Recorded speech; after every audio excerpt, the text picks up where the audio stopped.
Assalamu alaikum.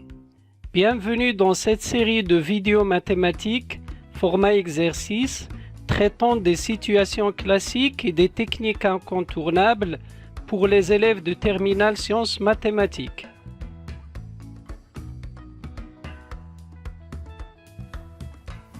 Exercice 3.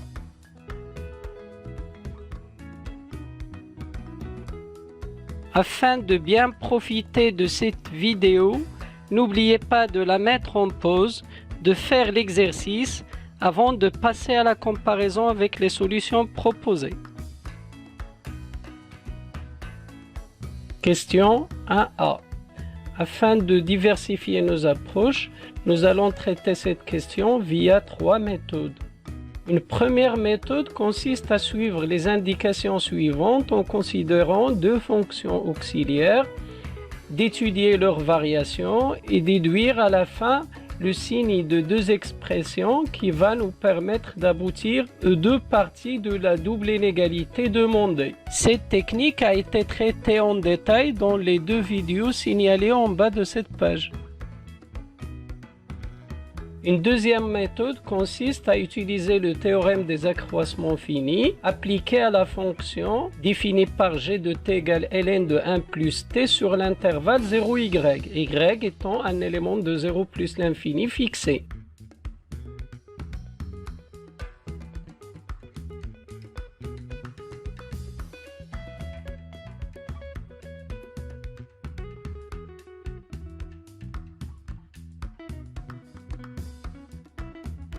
L'encadrement obtenu pour l'élément C nous permettra d'aboutir à la double inégalité demandée.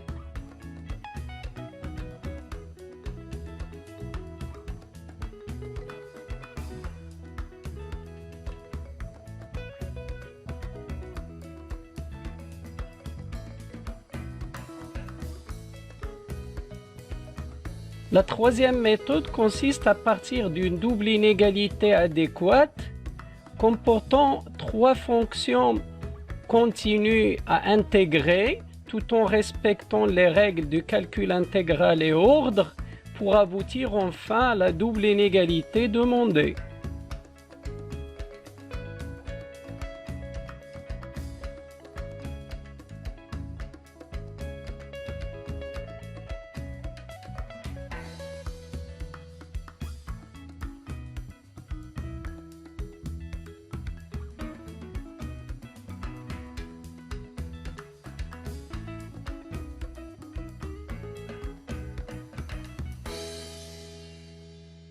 Question 1b. Afin d'étudier la monotonie de f sur 0 plus l'infini ouvert, on vérifie qu'elle est dérivable, on calcule sa dérivée, on se rend compte que le signe de f' de x est lié à la question précédente. Comme f' de x est strictement négative sur 0 plus l'infini, alors notre fonction f est strictement décroissante sur 0 plus l'infini ouvert. Dans la question 2a, on pourrait être tenté par l'utilisation de l'encadrement de la première question de cet exercice. Malheureusement, il n'aboutit pas à la double inégalité demandée. Nous allons surtout utiliser le fait que la fonction f est strictement décroissante sur 0 plus l'infini. Cette monotonie nous munira d'un encadrement adéquat de f de t et par intégration sur l'intervalle 2x, 3x des 3 expressions, on aboutit à 1 tiers ln de 1 plus 3x inférieur ou égal à psi de x inférieur ou égal à 1 demi ln de 1 plus 2x. On signale que f de 3x et f de 2x sont des constantes par rapport à la variable t de l'intégrale. C'est pourquoi on les fait sortir à l'extérieur de l'intégrale. Question 2b.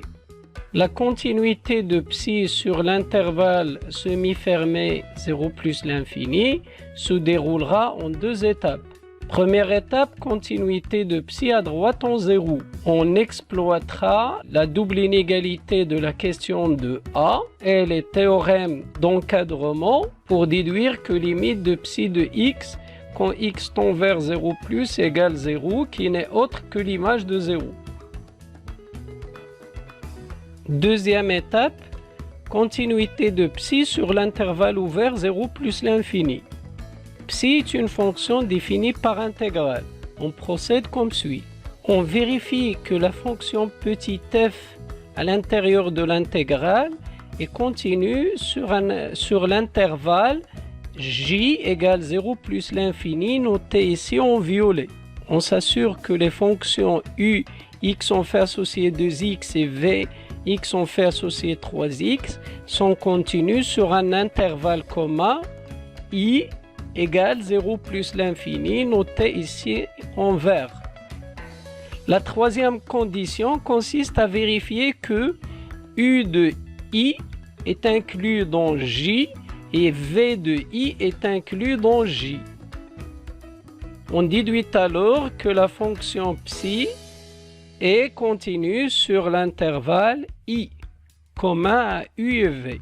Psi étant continu sur l'intervalle 0 plus l'infini et continu à droite en 0, il devient continu sur l'intervalle semi-fermé 0 plus l'infini.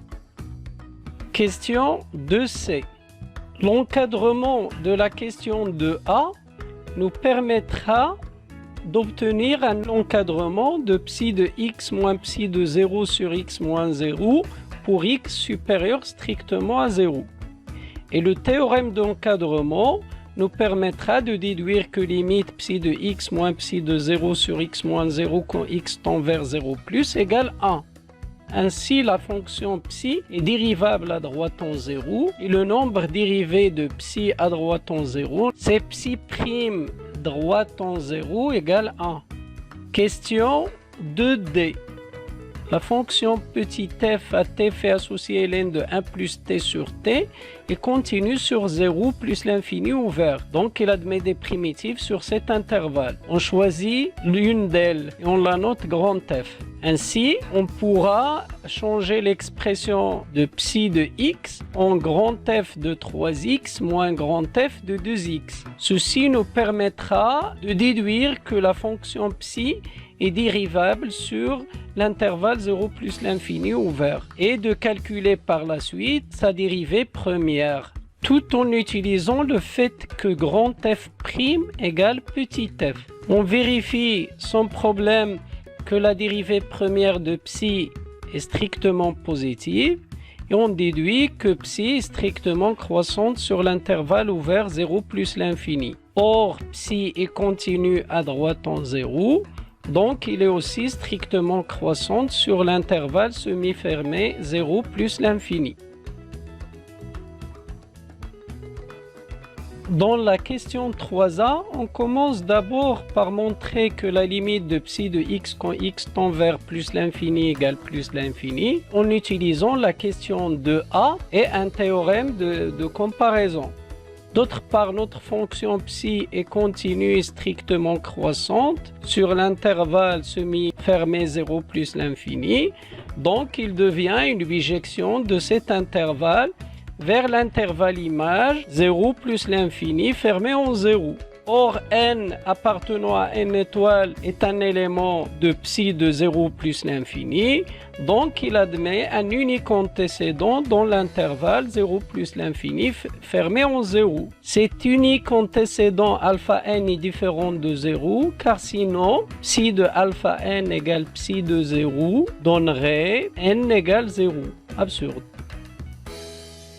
Dans la question 3b, alpha n appartenant à l'intervalle ouvert 0 plus l'infini signifie que alpha n est strictement positif. Donc, d'après la question de A, psi de alpha n est inférieur ou égal à 1 demi ln de 1 plus 2 alpha n. Ln de 1 plus 2 alpha n est inférieur à 2 fois alpha n d'après la première question de l'exercice. Ainsi, psi de alpha n est inférieur strictement à alpha n. D'où n est inférieur strictement à alpha n car psi de alpha n égale n.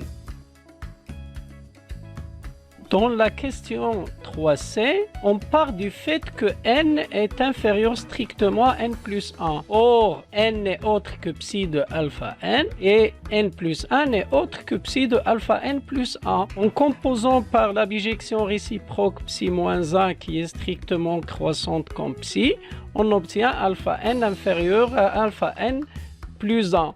Ainsi, notre suite alpha n est croissante. On peut vérifier aussi que sa limite égale plus l'infini à l'aide de la question précédente et des théorèmes de comparaison. La suite alpha n est croissante et elle est divergente, donc il ne peut être majoré, car sinon, croissante majorée nous donnerait convergente. Absurde.